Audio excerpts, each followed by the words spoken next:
What's up, and welcome to It Just Means More Football and Coffee. I'm Rob Williams. He is Craig McMichael, and we're back with another week of college football. It's a place where college football never stops, and neither does our coffee. Although tonight, Craig, we're back on you can tell I'm in the home studio here if you watch us on YouTube, back on the evening grind for our guest today. And so I got a little Yeti double-sided Gamecock action there.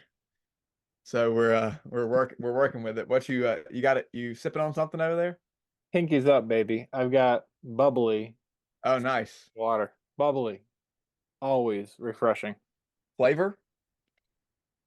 Grape, strawberry, bubbly. Hang on, strawberry, bubbly. I didn't pick it. Is it orange? No, that's red. Oh, It's orange. it looks orange. I believe my daughter would tell me that's coral. Ah, I see. I see. I I don't think I've know. had that one. I've had that one. It's not bad. It's not bad. It's not bad. It's better with a little hunker. So how's it how's it going? We're doing all right? We I'm hanging in doing. there? No, I'm hanging in there. I'm bummed. My OU Grizzlies lost this weekend, so they're out of the tournament. But in good news, Georgia knocked off the number one Wake Forest in their tournament, so they're still playing. So Still we're talking we're doing just NIT. fine. Hey, I hate to break it to you, but your prediction last week of us speaking things into existence did not happen because Dusty May was hired as the new head coach at Michigan for the basketball for men's basketball. So it's not going to be Cal, and he's yet to be fired from Kentucky because they're drumming up $33 million in horse money to get him out of there right now as we speak. And then what's Aunt Kim going to do down at LSU? Now that one's to be seen. Uh, she's released the preemptive strike. So I heard this morning on ESPN. I actually retweeted this. There's a short video of I think on the Unsportsmanlike show where they said the Washington Post should release a puff piece first that only like boost her because of all her accolades and success on the court, so that she Hmm. has to sit in a press conference where reporters ask, "Now, is this true? Because you said it wasn't going to be true. Are all these things true that they said about you?" When it's all just complimentary things, and then come in with the second one and nail her for whatever they've got. I think it'd Oh, be that'd fun. be good. It couldn't happen to a nicer lady. That's all I gotta say. Absolutely, We love absolutely you, not. Aunt. That's Love you, Aunt Kim. absolutely. Good luck. Good luck in the tournament. Hey, let's And jump in. We've got a lot to talk about tonight. We got an action-packed show, and so I'm excited for what's happening. If it's Saturday morning for you guys, happy college football Saturday, even though it's not college football season. The season never ends, and so we talk about it every Saturday. We want to bring college football to you. A couple of things I want to get started with. Number one, Caden Proctor, offensive tackle from Iowa, goes to Alabama. Kind of a storied commitment. mhm. And then after this season, his freshman year, he transferred to Iowa. So he's been at Iowa for about 5 minutes, Hmm. long enough to sit courtside and watch Caitlin Clark. And now he's back in the portal, and the reports are that he's headed back to Alabama. Now, national reporters are sounding off that this is only the tip of the iceberg, and Hmm. this is where we are. What are your just immediate reactions, whether it's as a fan or as a writer? What are your reactions to the fact that the portal is literally a free for all right now? And I think really nobody is safe when it comes to portal action and what can happen right now in this spring window that's coming up here in just a couple weeks. I would say to the sports writers who are crying about Proctor going back to Alabama and the portals ruining college football, Troy Dannon left Tulane in October to become the athletic director at the University of Washington. He went to the national championship, hired a new coach. Last week, he fired his men's basketball coach. A couple days after that, he entered the transfer portal and went to Nebraska. Oh, are we still complaining, sports writers? Here's the other piece, going back to the NIT and probably why Georgia is still in rather than being bounced. St. John's, Oklahoma, Pitt, Memphis State, Ole Miss, and Indiana. All pretty good programs. They opted out of the NIT. Yet, where was the pearl clutching that I heard in December about these players opting out of the bowl game? You know what? What's good for the goose is good for the gander. Proctor went home. He got to sit courtside for Caitlin Clark. He got to see her put up those beautiful 3-pointers. She's now off to the tournament. He's going back home to Tuscaloosa because he wants to win a championship and not have to deal with Brian Ferentz's mess in Iowa. Here's the thing. I don't blame Caden Proctor because I think that he probably did see Brian Ferentz's mess and go, yeah, nah, I'm out of Yeah. here. I mean, think about going from Saban inner workings To Kirk Ferentz. Ferentz, to Kirk Ferentz, yeah. And it's not like Kirk Ferentz hasn't had his fair amount of success, but offensively, it's not a system that anybody wants to step into. Here's what I want to say, and I heard Josh Pate say something similar this week, as in terms of things have to get worse so people can see it get better. Yep. For those of you who don't know, I'm a pastor. That's my day job, and so I'm going to use that to add a little bit of context to what I'm going to say because I don't want it to sound too dark where I'm about to go here. But I've had conversations with people who have had life-threatening situations. I'll use cancer as an example because I can think of a couple in my mind where people have had cancer and have either had near-death experiences or have been told that this is going to be what takes their life. Yep. But because of that, because of the severity of that issue, the severity of that health problem, it gives them a new lease on life. Yep. It gives them a renewed perspective where they begin to live life differently and make some major changes that maybe in the past they would have said, hey, I need to do that, but they never really had what it took to get over the hump and do the things that they knew they needed to do with their life. So they live differently. I think that a lot of times it takes something huge, something tragic, something heavy to get us to make significant moves in our lives. I think this is the way that college football is moving is similar in a less serious tone, but still the fact that Caden Proctor has transferred twice, jumped, skipped back and forth twice in between the season, and we're gonna see more of this happen in the spring window, I think is gonna push buttons with people who say, I feel like this is getting out of control and we need to put some regulations back into place. Who's going to put? But my question is, who's going to put the regulation? Because here's the problem: if the NCAA puts out any sort of regulations on these guys, tries to limit the portal, someone is going to take that and they're going to sue and they're going to go all the way to the Supreme Court. And to quote Brett Kavanaugh, "You come back here, you are going to lose." There is no body that is going to do that. You're going to have to get these conferences to come together. Like, you can't transfer within the conference. There's a reason Brock Vandergriff left Georgia, went to Kentucky in December, because he couldn't do it in the spring. There was nowhere for him to go. So what you would have to have is some sort of agreement between the Big Ten and the SEC. Well, that's not going to happen. So where does that regulation come from? And, because I love your story. You got to hit the bottom in order to bounce back up. If Troy Dannon's doing this and you've got these teams in the NIT, where's the bottom? Where's that change come from then? I think that this ultimately drives the narrative that you're going to see conferences make the push to break off from the NCAA eventually, at least in a football world. I don't think that it necessarily happens in the other sports, maybe men's basketball, if you can make an argument, but definitely not the Olympic sports. And I think that that's fine. And I don't think that even basketball needs to break off because the NCAA is an incredible event planner and they need to stick to event planning and just do that. And that works for the other sports. It doesn't work for the college football playoff. It doesn't work for the college football landscape. And so eventually Sankey, Petiti, whoever it is they're gonna have to break it off, which feeds right back into our argument week after week after week, right? Like, let's eat up the ACC in the next 2 years and let's break off these conferences AFC, NFC style. And I don't know what happens to the Big 12 if they're outside, play in standing sync, baby.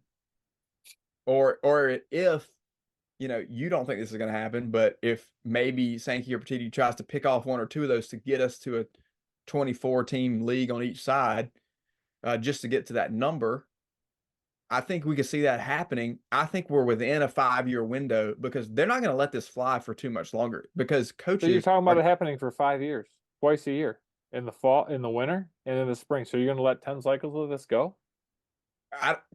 I think if we let 10 cycles of this go, you're not going to have half of the coaches that are in college football still coaching in the college world, because that I can't wrap my head around how incredibly difficult it must be to coach and hold together your roster all the time, 365 days a year, while also recruiting everybody else's rosters, because now collectives can just willy-nilly, free for all, go out and recruit. And so coaches need to inform them what players they actually want.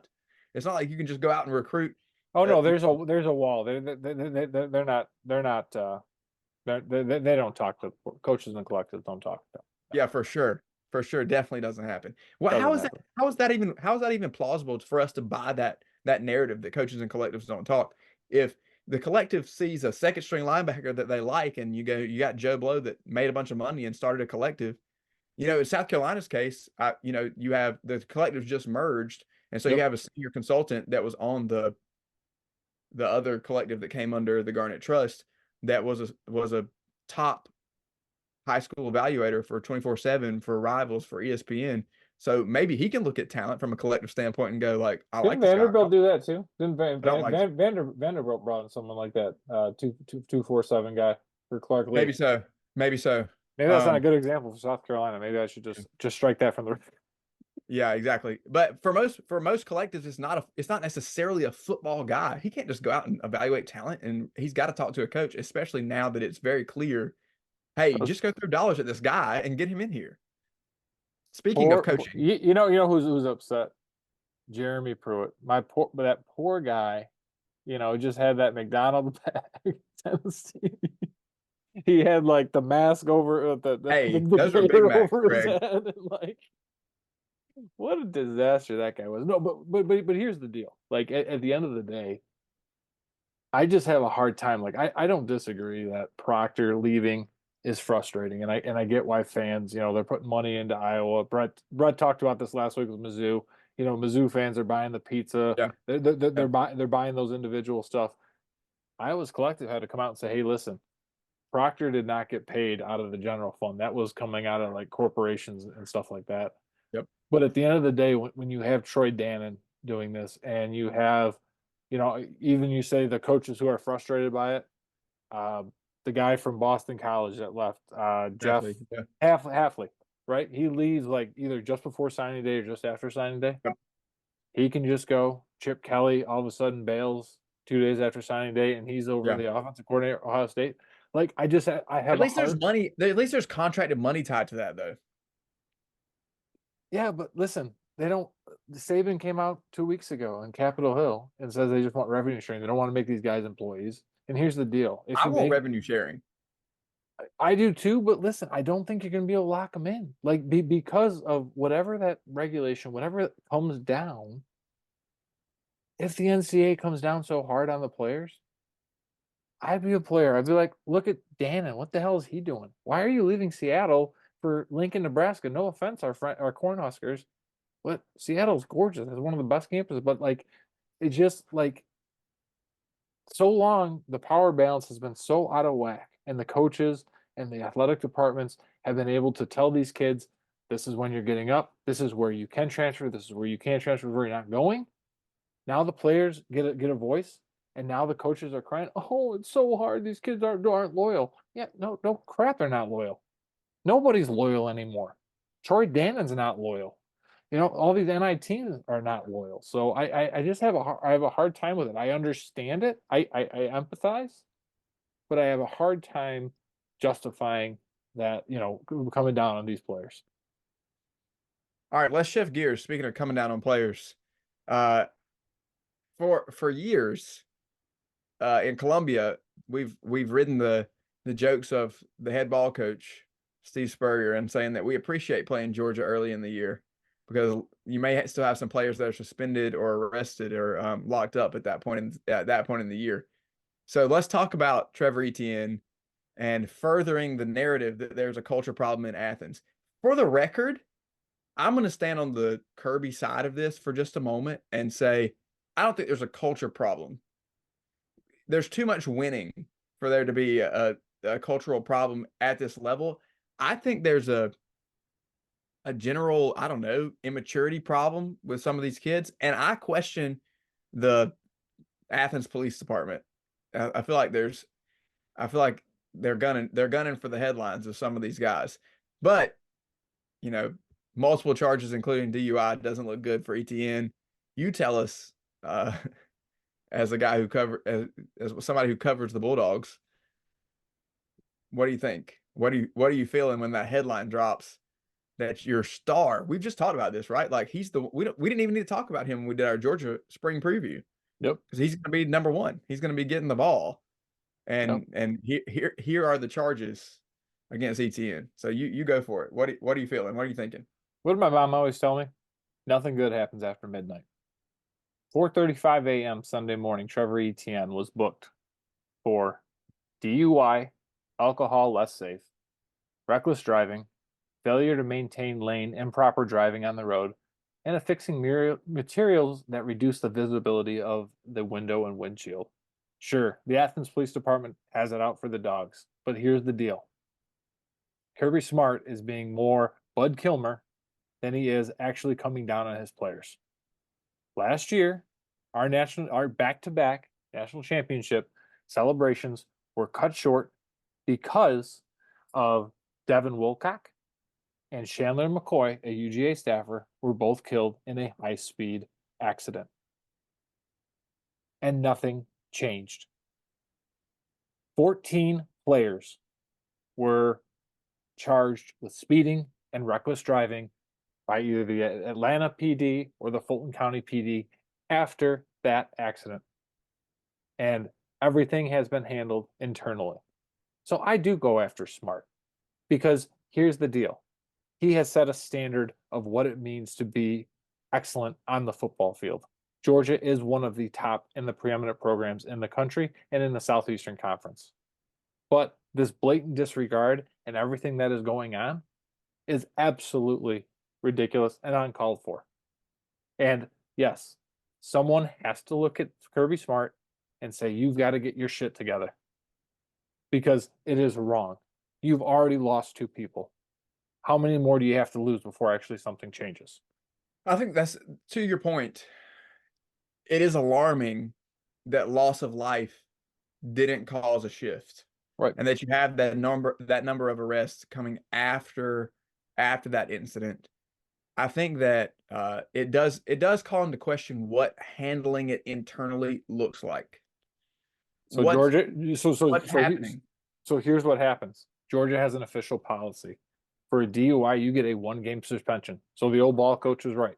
Play Georgia early because the boys are going to be boys and they're going to get suspended for that first game. Well, you've got Clemson in your first game. And here's the deal. We don't know what happens other than that. We don't have Kirby Smart talking about Trevor Etienne's arrest. We have to Yeah. wait for the football athletic director to come out. And we're going to have to wait till Tuesday sometime to hear Kirby Smart maybe talk about it or talk about how it's unacceptable. But it's just wrong. And here's the part that really gets me and just really just upsets me. Kirby Smart was asked to address this last year at the SEC Media Days, and here was his quote. I'm disappointed anytime we have traffic incidents. It's very evident when you look at what we've done. We've had traffic citations and incidents throughout the history of being at the University of Georgia. We actually don't have more than we've had in the past. What concerns me most is our players' safety and driving at a high speed is unsafe. We don't want that to happen. And we're going to do all that we can to make sure that that's eradicated. But I'm also smart enough to understand that to know that 18 to 20-year-old, understand and know that 18 to 20-year-olds when this happens, it happened to me as a student athlete. He's dismissing it. He's just saying, and that's why I bring up Bud Kilmer. And for you, those of you that don't know who Bud Kilmer is, he was a coach in Varsity Blues in 1999. At the end of the day, Kirby is saying, are my boys giving you too much trouble? Because they're just being kids. And it's just absolutely uncalled for, and it's absolutely ridiculous. That's true. It does continue to stack up. So my question is, and you kind of just answered it, but if he's dismissing it publicly, and I get it, like you want to stand up for your guys, and those are your guys, and whatever. But what's going on in the office, in the weight room, on the practice field, in one-on-one, face-to-face conversations? Is there any dropping of the hammer? Because you can say, all right, well, if there was, we wouldn't have had 14 more after those 2 died. Exactly. Because it sounds to me like, and you let off with Georgia has a policy, DUI is a 1-game suspension. So you lean on the policy. I know this from a leadership standpoint, working with young people all the time. If you have a policy in place, the policy exists, so you don't have to be the bad guy. The policy is the bad guy. you lean on the policy. So if the policy exists for Kirby, then he doesn't have to, you know, be a villain to them that's taking away their playtime. It's just kind of weird because it feels like it doesn't line up with a hard-nosed coaching style that you would normally associate with somebody like Kirby Smart. Yep. If it was an on the field mistake, he would chew their butt out. Oh, But it's 100%. something off the field, not getting the same type of result. And one is a life and death situation, and one's not. Yeah. One's a win and loss. So it's a little bit of a tipping of the scales, maybe in the wrong direction. And so this would actually cause me to, I can't believe this is about to come out of my mouth, lean back towards a model that we've seen somebody like Dabo Sweeney use, which is it's more important to create good men than to win. And that's the type of thing that we would hear him say. Speaking of Dabo, we talked last week a little bit about the Clemson lawsuit against the ACC. Where do we think Clemson is going? And so for you guys, we have a very special guest coming up here in just a couple of minutes. We're going to take a break, and we'll be back to talk a little bit about Clemson, the ACC, and maybe moving over into the greatest conference, Southeastern Conference. We'll be back in just a moment.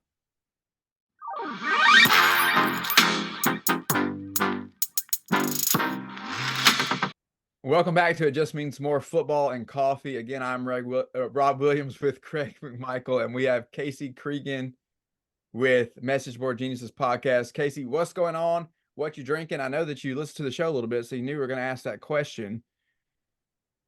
Absolutely. It's funny. I was listening to two podcasts today that were focused around coffee, and one being yours from last week because I wanted to catch up.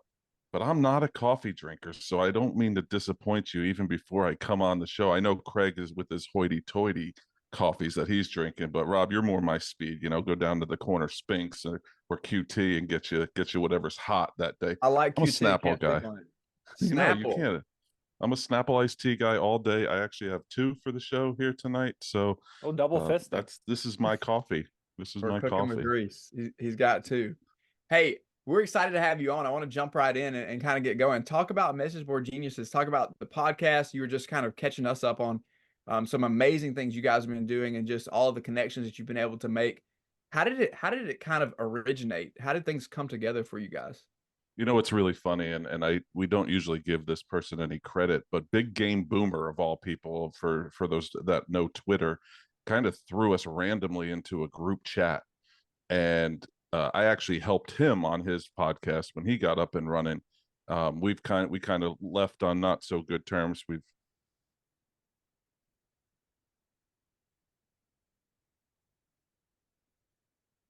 Looks like we're having just a little bit of trouble with Casey.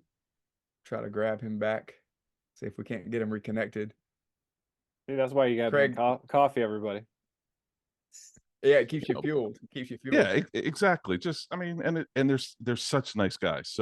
Or he's such a nice guy. So anyway, long story short, we had a lady unfortunately get sick, and so she couldn't be a part of it. And all of a sudden, it was like, Casey, you want to just be the guy? And I was like, sure, I'll come on, and then it kind of organically grew into I'm the big goof on the show. But quite honestly, Board Geniuses is alone in getting all these message board fodders, but it's a really fun show. We enjoy it. I'm so happy that you guys asked me to come on this because I'm a fan of your show. I know you're in your infancy, but even you, Rob, with the South Carolina love, but love them anyway. Yeah, it's just a lot of fun. It's we get some really nice guests to come on and want to come talk to us about nothing. We got another guest we're recording tomorrow night. We got another guest coming on that it's a repeat. He wants to come back. So it's just crazy. It's surreal. It's a lot of fun though. The guys are great. The gal is great. And our guests have been fantastic. But thank you guys for allowing me to talk too much on your show. No, absolutely. You can because that's my shtick. You can talk all you want, and I enjoy listening to the show, and I enjoy the follow on social media as well. Just to kind of, I'm a longtime member of the Big Spur, obviously as a South Carolina guy, and so kind of coming up, for the better part of a decade, I feel like I've listened to everything that's come out of JC's mouth, whether he's spoken it or written it, and so to see not only that there's crazy existing on the Big Spur, but I've dabbled over to other message boards from time to time, but for the most part, when you're not covering the whole thing, you kind of stay in your lane, right? But then to see the meltdowns happening, I almost live for it at this point. If I see, like, I'm waiting for like a 2-win season from Florida to just watch week after week after No, week no, this is the year. of Our, meltdown. our writer at Last Word. So I'll let you in a little secret. On Saturday night, he sent out a note. He's like, "This basketball team's gonna kill me," and within a minute, I just responded back and go, "Wait till the fall, brother." And then I told Rob, I go, "I'm going to get fired for bullying," because it was like, you look Dude, at that we don't have time. We don't have time. That's gonna be a whole show when we talk about Florida. I in a just month. can't. I just can't. I have a note for them in our last word segment, but I'm scared that I'm gonna talk for an hour about it. I think it's gonna be so bad. I think you're biased. I think you're biased because I don't know. Hey, that's If one any of more. you, Listen, in addition to Old Dominion and Akron and our Sisters of the Poor and whoever the else South Carolina is playing this year, that's one more win you can get against Florida. I'm not complaining. We're still like top 10 toughest schedule in the country, and we have Old Dominion, Akron, and Wofford. So, whatever. Shout out to our permanent non-con Rival opponent Wofford. in the upstate oh for no, you being keep pulling games, perennial you might power. you may lose that rivalry, that Clemson game here. They keep SEC keeps pulling games. No. Yeah, I'm not a fan of that, but I don't think the rivalry is going anywhere. I don't think there's any place for that. Speaking of Clemson, talk to us a little bit. Bring. You can always just come into the fold. We don't doesn't have to be non-conference. You can always just join us. We're headed there. Come to the dark side, baby. We're headed there. I don't know. What's your connection? What's your connection with Clemson, so everybody kind of knows where you're speaking from? Because we're gonna go there. We need to talk about them in the lawsuit. But before we get into that, what's your connection there?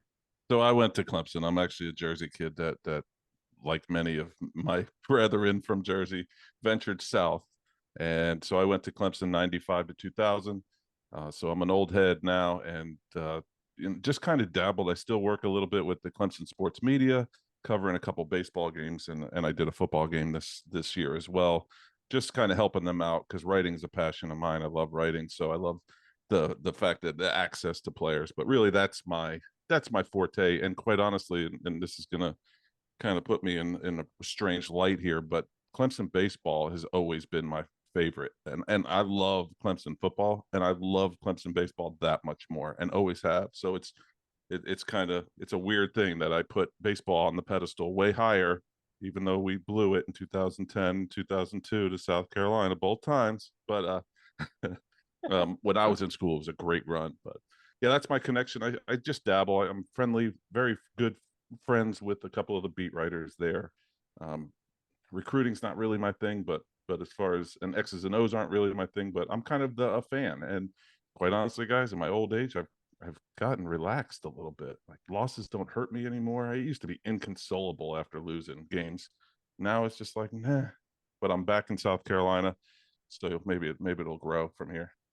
No, and you do a great job. I especially love, like, especially when you're doing your opponent analysis. Like, when I was thinking about having to do that for Last Word, I was pulling up a lot of your pieces, just trying to figure out, where's my voice, where's that analysis, because you do a great job of breaking it down. And I know we always chat on Twitter too about, certain Florida State quarterback and where he was throwing certain times. Like, what is happening there? But no. Well, that's the thing. In my fandom, I've always, even 2016, 2018, always came up with a reason that Syracuse was going to beat Clemson by 30. Yep. And so a guy I worked with, a podcast host, well, he's still a podcast host, but we've taken a little break.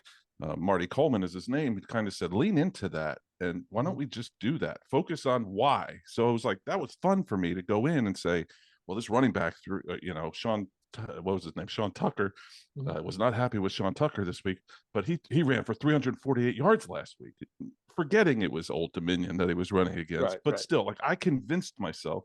So then I just put it on paper. So that's my style of when I do that opponent preview, and people have asked for it, so I continue to do it. I don't know. Yeah. So to indulge your passion for just a minute, congrats on the sweep this weekend. Absolutely rolling. Bats are hot. A lot of runs coming from the other side as well, though.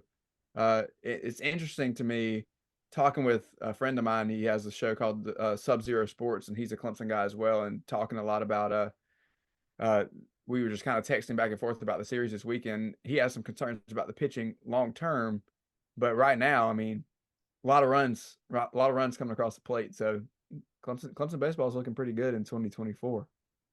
Yeah, they are, and it's crazy. And how much can this sustain, right? How much can you get down by 10 runs in the seventh inning and come back and win? It's great for confidence. It's great for never say die attitude. And I'll tell you what, Eric Bakich has just done an unbelievable job. He's the head coach at Clemson. Just with the mindset. Blake Wright was awful last year, and he's one of my favorites. I interviewed him on Tuesday. He is a great kid. He's an unbelievable player this year. He was awful last year. So to see that kid have a turnaround and be the leader, and it's been awesome. Start. It can't sustain this way though.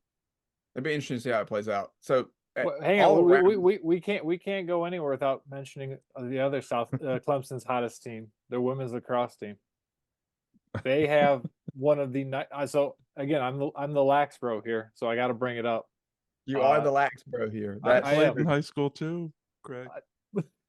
Listen, I didn't even play in high school. I played for a year in college and coached for 18 years. So, but Allison Kolick is doing an awesome job, and what Clemson did with their facilities, I mean, it's state of the art. It's probably one of the best facilities, men's, women's lacrosse. It is lacrosse only, and it is an absolute thing of beauty. So if you're looking for when, another spring sport that Clemson's going to win a national championship in the next 5 years, I'm saying the Tigers are going to do that for women's, because Kolick is doing an awesome job. So I got to give a plug to lacrosse. So sorry. I know you interviewed her. Yeah, right? I did. She was phenomenal, and then spun that into some talking to a former player of hers, and got to go down to Mississippi State, check out the dogs down there. So it was awesome.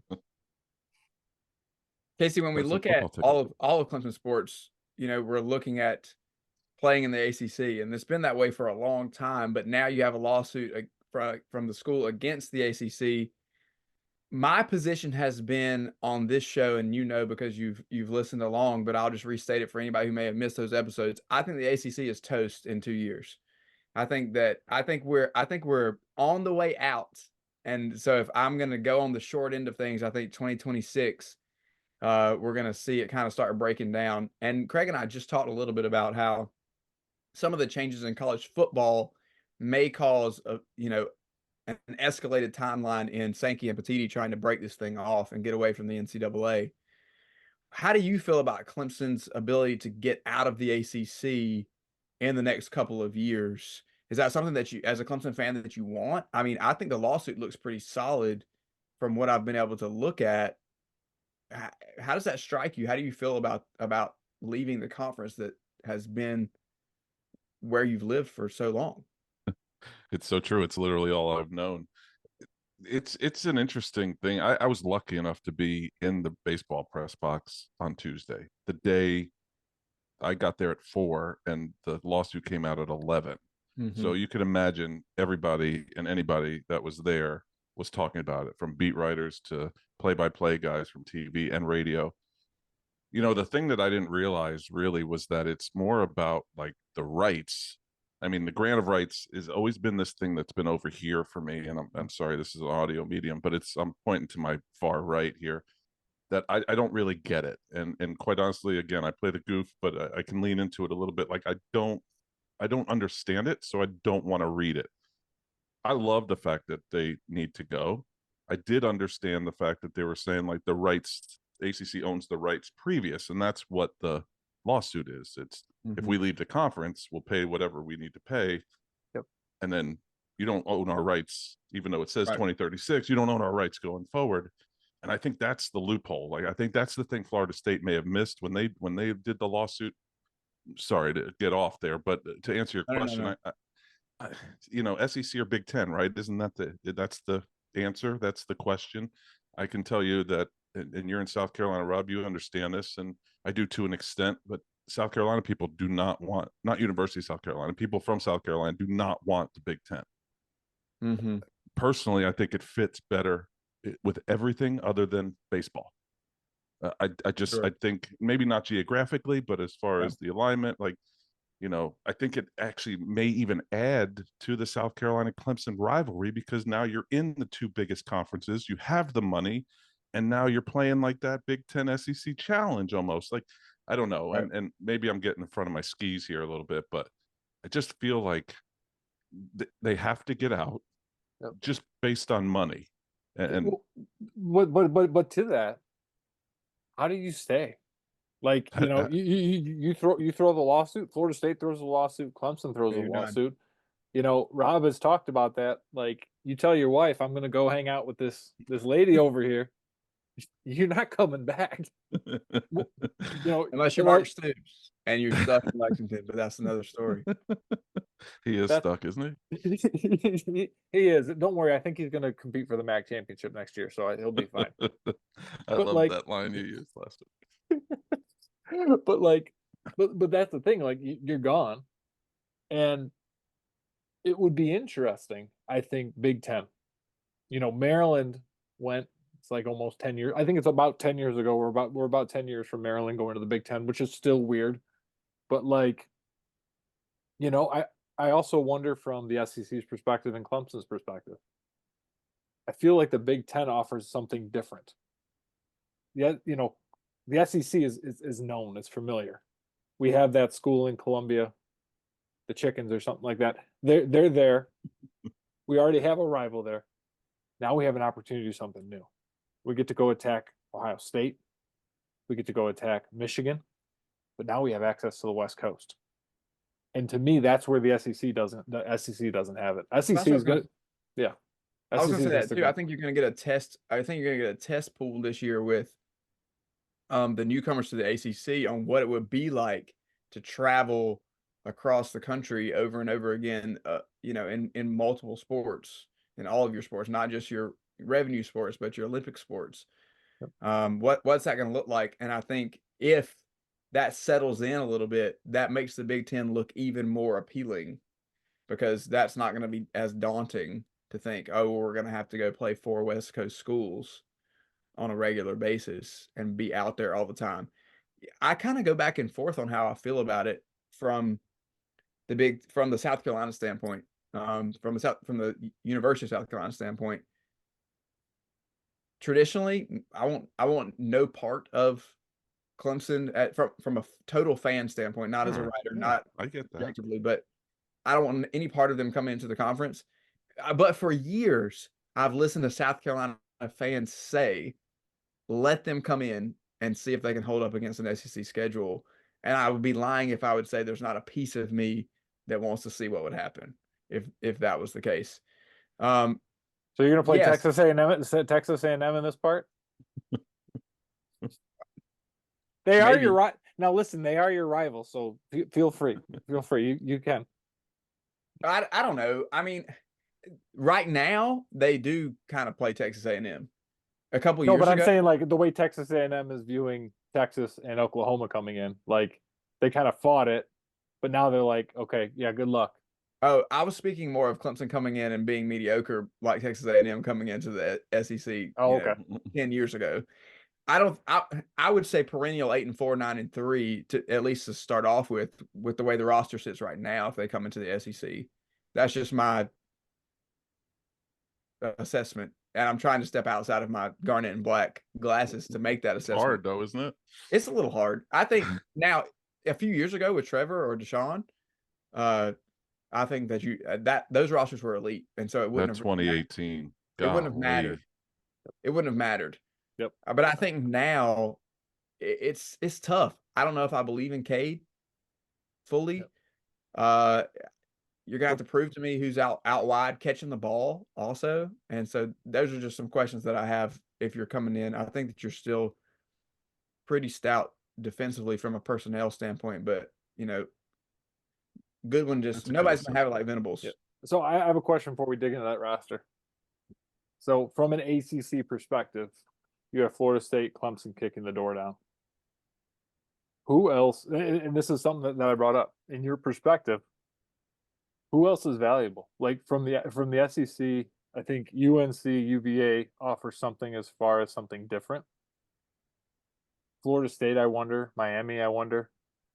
Is Georgia Tech anything like just from location? They're the second best school I know in Atlanta right now. Go Yeah. Panthers. But like, but like, as you look at the ACC, I'm looking at the Pac-12. I'm looking at the Big 12. Who else do you see Who's as desirable? desirable? Yeah, Florida State, Clemson are up there. Do who else? From a Who else are Clemson you seeing? perspective, like who do you want to bring with you? Yeah.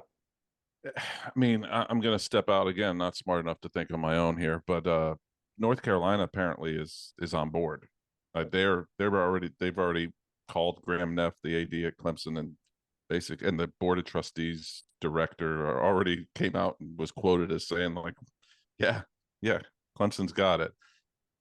I think North Carolina's coming. I don't like them though, but I think they're coming. They're going to latch their wagon to our ship, and that made no sense. But I think Virginia is the one that football wise doesn't fit, right?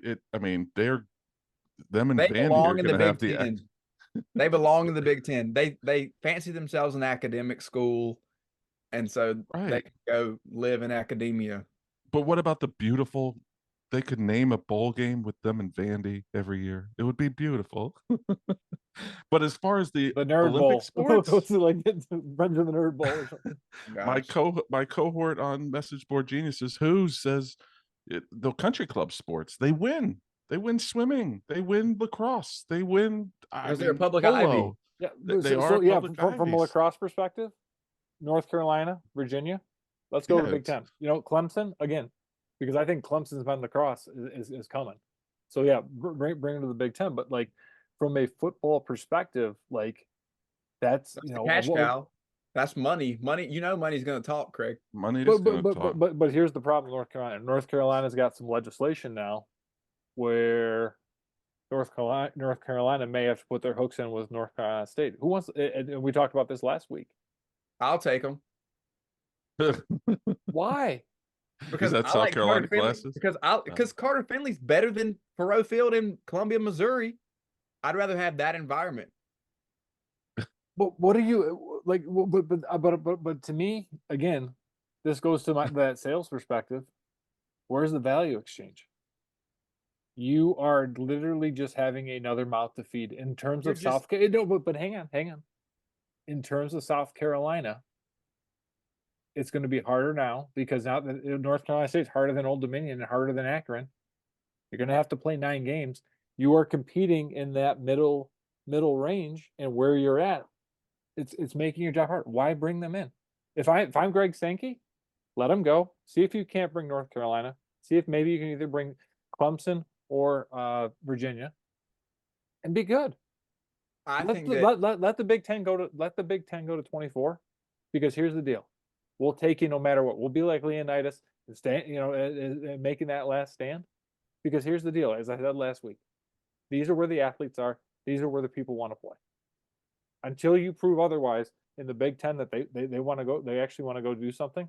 And I'm going to say Michigan was an anomaly this year. But like, prove that. And I know your Dan Lanning-Love is going to come here in a minute, but like, where 2024 Big Ten champion Dan Lanning. Yeah, let them be that. Stick at the 16. Even from North Carolina and Virginia.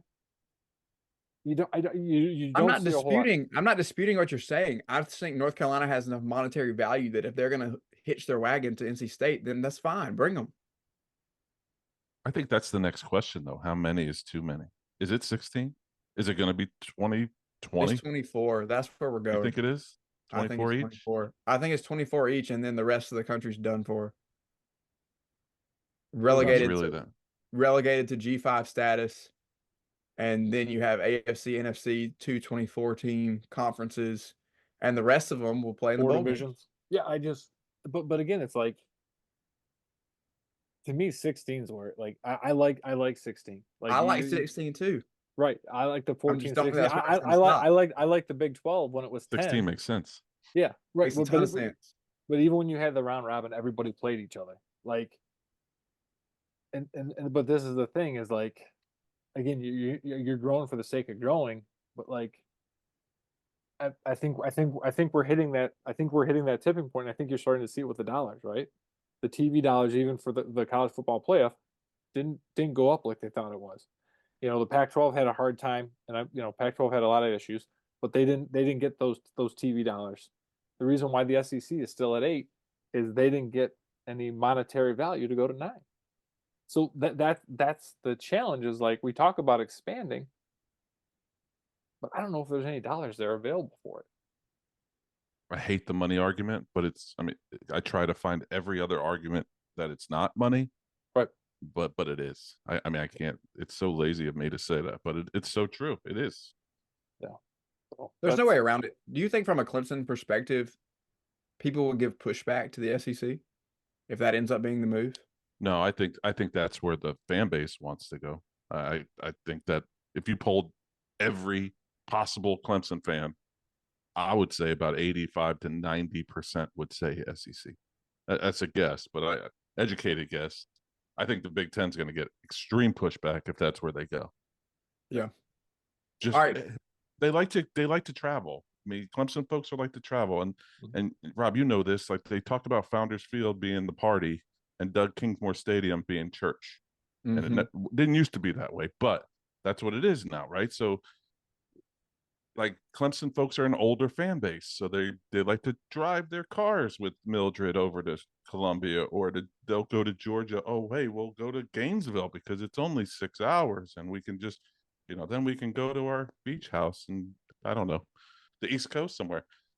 Now you're telling me we got to go to New Jersey to play Rutgers, or we got to go to Oregon, to Seattle. And I went to 2015 in Phoenix, and that was the best fan base I've ever seen, both sides, Alabama and Clemson. I had a blast. But you know who wasn't there? The people that can just hop in their car and go. And so, not that it was, I mean, I hate saying it was an upper echelon fan. My ticket was free. I had to just pay to get out there. But like the fans, you didn't get mom and pop just jumping in the truck and coming in Tampa 2 years later or a year later. It was brutal. Both fan bases were like brought the dregs of society, and I just sat back and was like, oh, you had to fly. So it'd just be interesting that way. And I think Clemson fans would hate that, because the folks that, get those free tickets from work because they're employee of the week that can drive down from Duncan, and make a day of it with their kids are now can't go to Wisconsin this weekend. You don't want to go to Iowa? I do. I want to go to all of those. I want to do the Kinnick Wave. I want to do hop around. I want to jump all the way around. I'm going to tell you where I don't want to go. I'm going to tell you where I don't want to go. Minnesota, who no longer plays in a dome. In November. No shot. Listen, that's like that's my neighbor to the north. I still don't want to go to Minnesota. That's like 12 hours from me. Not a shot. But real quick to the schedule. Can we just get Georgia and Clemson playing home and home? Enough of this Mercedes-Benz crap. Like, I get they're giving a couple dollars there, but like those games should be at Tiger Stadium, and those games should be between the hedges. They do not need to be at these neutral site stuff. It is just again dollars is winning out 100%. 100%. Hey, Casey, bonus question for you here. This is not really conference realignment or anything like that, or even SEC connected, but where's Dabo at in terms of his tenure at Clemson? I literally typed "Is Dabo washed?" in my notes, but I'm not going to go quite that far in asking the question. But he came out with it. What scenario in your mind has to take place in order for him to no longer be the coach? Whether that's the school making a move, him making a move. I'll listen. I'll hang up and listen, because I don't want to give my thoughts first. You gave your thoughts. I think death has to happen. He won 2 national championships in a place that was absolutely starved for it. Did he set the bar higher for fans, especially the ones on social media and the Twitters, once you lose a game that you shouldn't? I mean, heck, they had Florida State beaten twice last year and lose. They shouldn't have lost to South Carolina 2 years ago, but football happened. These games that he was losing, he wasn't losing in 15, 16, 17, 18, and now he's losing. You're ending up 9-3. I think administration loves him winning 10 games a year for the last 15, 12, whatever years it is. I don't think the guy can do any wrong. His players love him. He's still winning. He's graduating all his players. There is nothing administratively that will make him leave. I don't care if the dollars, I mean, here we go, but because if the dollars dry up, they will get rid of him. But as of right now, there's going to be a statue out front. He's our Dawn Staley. He's gonna choose his path out, is what I truly believe. I don't think, as long as they stay in the ACC for the next whatever many years, they're gonna win 9-10 games a year. It's just the talent is there. I mean, Cade Klubnik would be a top 10 quarterback in a few other places. I mean, he would be a starter in a lot of places, I think, and we're still not sold on him, right?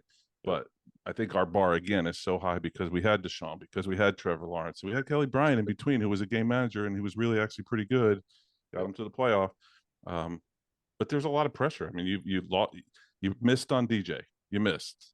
I don't know what happened there. If it was the kid's head, his parents going through a divorce, I don't know what happened there, but something happened. You missed. Cade comes in, you think he's the next world. I think we need to calm down with all this stuff about our 5-star quarterbacks and stuff and let them play. I mean, not to get off on something completely different, but Lenora Sellers is a stud. So I'm worried sick about South Carolina. But anyway, I think Dabo leaves on his own fruition. Is that the right word? See, I use big words and I don't know what they mean. To that point, Craig and I just talked about this, and this is my, I'll show my cards now. I think he leaves because he doesn't like the game anymore. I think that's what ends up happening. And we just talked about, before we brought you on, how changes like Caden Proctor leaving Alabama, going to Iowa, going back to Alabama in the same cycle, essentially. How many times is it going to have to go before some regulation is put back into place that puts some kind of clamps on NIL and the portal together? Because really, together, that's what makes them a monster. It's not necessarily one or the other, but the fact they both hit at the same time. How many cycles do we have to go through, and how many coaches do we have to lose who say, you know what, I just can't, it's too much to recruit my own roster, to recruit everybody else's roster, to recruit high school, and also then have to pay for maybe try to develop kids and coach them a little bit at the same time, which is what I was hired to do in the first place. To do all of that, I think at some point Dabo goes, this is not what I signed up to do. Well, that's where the narrative is too, right? Dabo hates NIL. He hates the portal. Neither one of them are necessarily true, because those kids are set up to do NIL, to get NIL. You know what he's not going to do? And the thing that this narrative that's constantly out there, and that's the only thing that really fires me up. He's not going to pay for somebody. A Juice Wells that comes into the office and says, "Hey, how much are we going to get?" Saban said it the other day. Like, after his games, his kids weren't even that upset anymore. They just walked into exit meetings saying, "Hey, I'm getting offered over here. How much can you pay me?" Like, if Saban wasn't 72 years old and was still, I don't know, 8 years ago, and he did that, I wouldn't be surprised to see a lot more coaches doing the same thing, because he said what a lot of coaches believe, even the coaches that are using the portal. Lane Kiffin has been outspoken about that as well, but yet he's doing it, right? He's fully involved. Dabo's not going to do it. So I think you're 100% right. And I hate that I didn't think of that earlier, but yeah, that's exactly what it is. And people will spin it that the game passed him by or whatever. He didn't adapt. I mean, he's adapting as much. They have a huge facility inside next door to the football facility that's just the NIL stuff. They can do podcasts, they can do TV, they can do their commercials, they can do whatever they want right there. So, like, if they want to, Hendrick Chrysler in Greenville wants to pay him $100,000, they don't have to go up to Hendrick or go to a studio. They go to Clemson after class and they film it behind a green screen. So, and that's anyway, what like Alabama's done too, is like that's the interesting part. Like, there's some interesting parts about Alabama, like Aaron Suttle's leaving the Athletic to go there to kind of do some of their content, but their office is right in Bryant-Denny, and it's the thing is, like, you're gonna adapt, and I think Dabo's got his way, right, and it works. And like you talked about Rob, he's like leading men, because we were discussing Kirby Smart and some of his issues. Lack of leading. Yeah. Needless to say, but like I guess my question is like that offense. Like, some of the folks talked about, you brought Garrett Riley in last year, and the offense still kind of looked like what we were still doing under Streeter. It wasn't Garrett Riley's offense. Well, At least initially, it was not. Absolutely. yeah. Like, do you see now in year 2, is that going to be more? Because I think Riley, like to me, I'm surprised he didn't go take a head coaching job. Like to me, I would have thought some of those jobs, like I don't know, like Mississippi State, some of those some of those gigs might have been a better opportunity for him. But like do you see that offense evolving a little bit? Because again, I think Clemson has the playmakers, but do you see Riley getting more of the keys, or do you see Dabo taking the hold of that still a little bit? I hope he lets it go. I really do. I think we saw at TCU the high flying offense, but I also maybe I read too much into this, but I also think it's personnel, and Yep. maybe it is Cade. Maybe Cade doesn't have it, but I watched a lot of Cade high school because my podcast co-host is right there in Austin, so he was sending clips constantly. I mean, the kid can flat out throw it, and he's a gamer. I mean, all those cliches that people say, but if they have to, I mean, there was rumors that Garrett Riley really wanted the kid from Texas. Yep. That Yeah. it was rumors that Malik. Malik, and then Clemson didn't pony up the money. I don't know how true that rumor is. Okay, that's literally message board fodder, which is where I come from. But that was a rumor. So, is he not happy with Cade Klubnik? Again, I read too much into this stuff. I kind of separated myself from recruiting, but I still hear it. They're talking about these freshman receivers that are coming in, and we hear it every year. And that's when soured me on recruiting years ago, is that you hear it and then you never see the kid. So you hear how great he is. Dabo's on the mic saying, just wait till you see this running back. He is wonderful. He's the 6th on the depth chart. And you're like, I don't, why even do that? I know it's coach speak. And what'd you say? It's developmental, and you can look at a kid in high school and they can be the best things since sliced bread, but you still have to bring them in and develop them. Yeah, So Adam Randall was that. get faster, still have to adjust to the college game. It takes time. A freshman coming in and dominating is mostly unrealistic. Right. That's to your point every earlier. 5 years. The Clemson Kool-Aid began with Deshaun, but really with Trevor Lawrence. Is that, hey, every 5-star that we get is going to come in here and just dominate all of America, because that's what 5-star generational quarterbacks do. And now we throw that word around with everybody that comes in. So, yeah, I mean, it'll be interesting to see how it goes. But more at the forefront right now in the quote unquote off season is what's going to happen with conferences and how are they going to move around. And I think as soon as either Florida State or Clemson jailbreaks this thing, we can wave goodbye to the ACC. And so it's really only a matter of time before it breaks down. Casey, tell us a little bit about how fans can, listeners of the show can follow along with you and Message Board Geniuses. Tell them where to find you. Is from Sluggo on Twitter. Correct? Yep. My ad is at from Sluggo on Twitter. I'm really not on much else. And at Board Geniuses is the Message Board Geniuses page. And then at the MBG podcast is our podcast page as well. We record once a week. It's a lot of fun, but I really do appreciate you guys having me on. This has been fun, and I talked way too much. So hope you have a good editor. You talked a perfect amount. But you got me, so you stuck with it. We're working on the editor. Sometimes he does a great job. I'm just kidding. He's always phenomenal. Other times he has to make sure it records at 2:30 in the morning. That's true. That's true. Casey Cregan. Is he drinking the hunk vodka or whatever? What's it called? We never know what he's doing. It's late. It's late right now, Casey. So we're not really sure what he's got going on. Thanks again for being on with us, Casey Cregan. Message Board Geniuses. Go listen. Go follow. We appreciate you being here. We'll talk to you soon. Appreciate it, my friend.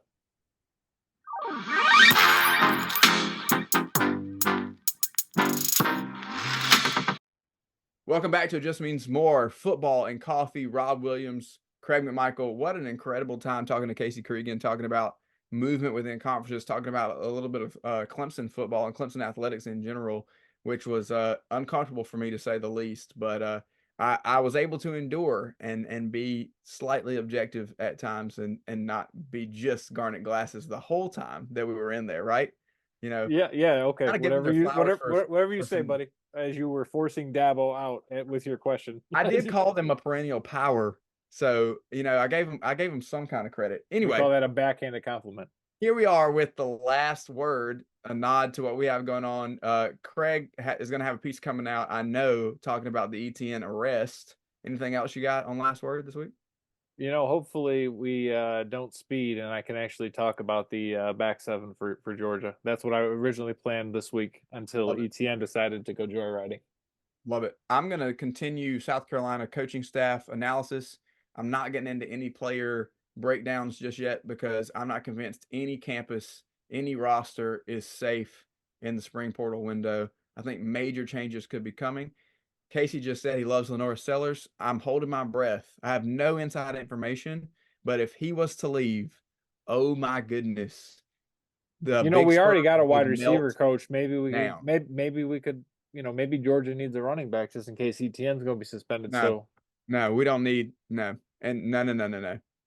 That's the thing too is we just Do you got hear Rocket that fear? Sanders. That We is just called got fear, Rocket ladies and Sanders, gentlemen. and he can turn around and leave. And that's just he was on Feinbaum talking about why South Carolina, and he could just walk out the door here in just a few minutes. So Because Georgia see what didn't call happens. yet. It's Holy Week, and so we're gonna give a little nod to that. Easter is an important holiday in my life. Obviously, as a pastor, it's something that I'm going to spend a lot of time reflecting on and a lot of time giving a celebration to on Sunday. But on the more fun side of it, we have bunnies and eggs and desserts. What you going to be chowing down on Sunday, Craig? What's your OG. It's got to be the OG. It's got to be carrot cake. carrot cake? Carrot cake. The bunnies eat Bunny carrots. brings the carrot cake. Bunny brings a carrot cake. Listen, that's it right there. My mom makes a beautiful carrot cake, cream cheese frosting, fresh carrots. I mean, it is mouth watering. My mouth is salivating right now from it. Mine is too, to be honest with you. I'm gonna just say it what needs to be said. Peeps are disgusting. I'll take a No. Reese's. I'll take a Reese's peanut butter egg in my plastic egg if I'm opening it up because I found it on my egg hunt. That's what I want in there. I want some Reese's. So if you're gonna come hide eggs at my house, put the Reese's eggs in there. How about the Reese's Pieces with the shaped like a carrot? It's got the orange Reese's Pieces in there. It's shaped like a little carrot. You know what I'm talking about? I know what you're talking about. It's doing too much for me though. I'm gonna be a little traditional. I'm gonna stick with the egg. I'm gonna stick with the egg. Whatever you say, boss. I don't want anything much bigger than the cup. All right, look, it just means more football and coffee. We're glad you guys have been with us today. I'm Rob Williams. He is Craig McMichael at Rob Williams GCP and at McMicah7. You guys will be back next week. Happy Easter to you if you're celebrating. And also, hope you enjoyed that episode. Thanks again to Casey. We'll see you next week. Have a great one, everybody.